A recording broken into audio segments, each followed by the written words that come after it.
Hi friends, கமெமரேட்டிவ் coins நினைவு நாணயங்கள் அல்லது சிறப்பு நாணயங்களை பற்றி பார்ப்போம். வரலாற்று முக்கியத்துவம் வாய்ந்த நிகழ்வுகள், புகழ்வாய்ந்த நபர்கள் அல்லது சிறப்பு கொண்டாட்டங்களை குறிப்பிட்ட வகையில் உயர் மதிப்புடைய நாணயங்கள் வெளியிடப்படுகிறது. 75 ரூபாய் காயின் ரிசர்வ் பேங்க் ஆஃப் இந்தியாவோட 75வது ஆண்டு பிளாட்டினம் ஜூப்ளியை குறிப்பிடும் வகையிலும், புதிய பாராளுமன்ற கட்டிடம் திறப்பு விழாவை முன்னிட்டு சன்சத் சன்குல் புதிய பாராளுமன்ற கட்டிடத்தின் பெயர்.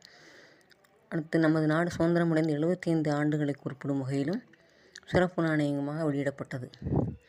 ரூபாய் 150 நாணயம் ரவீந்திரநாத் தாகூரின் அவர்களின் 150வது பிறந்த நாளை முன்னிட்டு அவருக்கு நினைவு நாணயமாக வெளியிடப்பட்டது.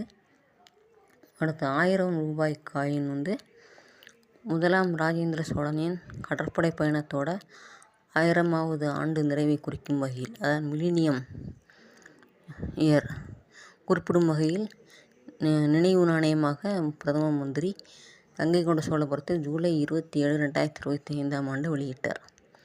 அடுத்து, ரூபாய் 100 காயின் பசுமை புரட்சிக்கு வித்திட்ட டாக்டர் சுவாமிநாதன் அவர்களை கௌரவிக்கும் வகையில் நினைவு நாணயமாக வெளியிடப்பட இருக்கிறது.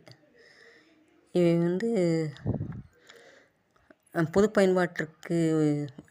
பயன்பாட்டிற்காக வெளியிடப்படவே அல்ல, சிறப்பு சேகரிப்பாளர்களுக்காக, காயின்ஸ் கலெக்ஷன் நியூமிஸ்மேட்டிக்ஸ் அந்த சிறப்பு சேகரிப்பாளர்களுக்காக வெளியிடப்படுபவை. ரூபாய் 50, 100 நாணயங்கள் பொது பயன்பாட்டிற்கு, அன்றாட பயன்பாட்டிற்கு வெளியிடப்படுபவை. அதற்கு மேற்பட்ட மதிப்புடைய நாணயங்கள் சிறப்பு சேகரிப்பாளர்களால் வாங்கப்படுபவை. தேங்க்யூ.